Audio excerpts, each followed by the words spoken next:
कि वो generation. This is incredible India. Bharat में एक गांव है, उसका नाम है शेतपाल। शेरपाल, शेतपाल, शेतपाल, शेतपाल उस गांव का नाम है।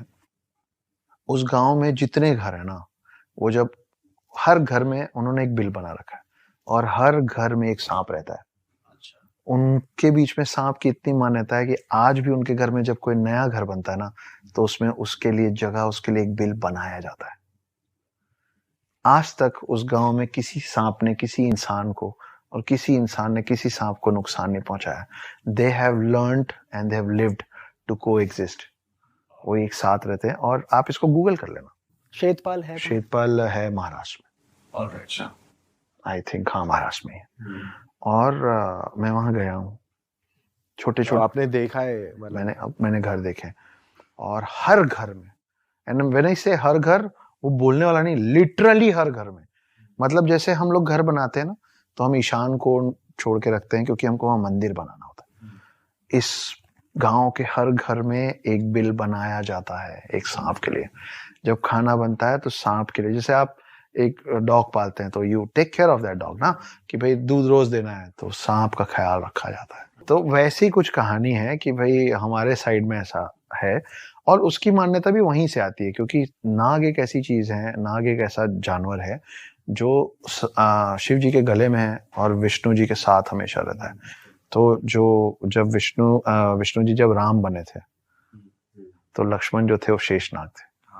जब विष्णु जी कृष्ण बने थे, अच्छा, तो ये बड़ी इंटरेस्टिंग सी बात है कि पहले रामायण हुआ, त्रेता युग में रामायण काल आया, तो विष्णु जी राम बने और शेषनाग बने लक्ष्मण। तो जब पूरा रामायण खत्म हुआ तो वापस गए तो शेषनाग बड़े नाराज थे। बोले आप बड़े भाई बन गए, मेरी कुछ चलने नहीं दिए, सब आपके मन की हुई। सब ये एंड के बाद, एट द एंड, मतलब वापस जाने के बाद रामायण काल खत्म हो गया, राम और लक्ष्मण वापस अपने असल अवतार में विष्णु और शेषनाग के रूप में आ गए। तो वो शिकायत किए विष्णु जी को कि बहुत गलत है ये, आप बड़े भाई बन के वहां चला रहे हैं अपनी, मेरी कोई सुन ही नहीं रहा है। तो मुस्कुराए विष्णु जी, बोले कि कोई बात नहीं, अगली बार चलेंगे ना तो आप बड़े भाई बन जाना। तो फिर जब कृष्ण बन के आए तो बड़े भाई बलराम थे, दाऊ, तो वो शेषनाग थे, है ना। तो ये दोनों में, शिव में और हालांकि ये दोनों नाग अलग अलग है। शिव जी के जो गले में वो वासुकी हैं और विष्णु जी जिस पे विराजमान होते हैं, लेटते हैं, वो शेषनाग है। शेषनाग के पीछे और एक बहुत अच्छी इंटरेस्टिंग कहानी है।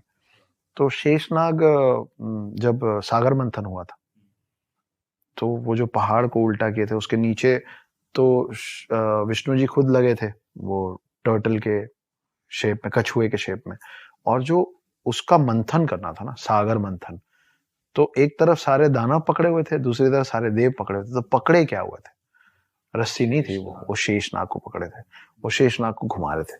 और शेषनाग को शेषनाग इसलिए कहते हैं क्योंकि हमारे में 4 युग होते हैं, सतयुग, त्रेता युग, द्वापर युग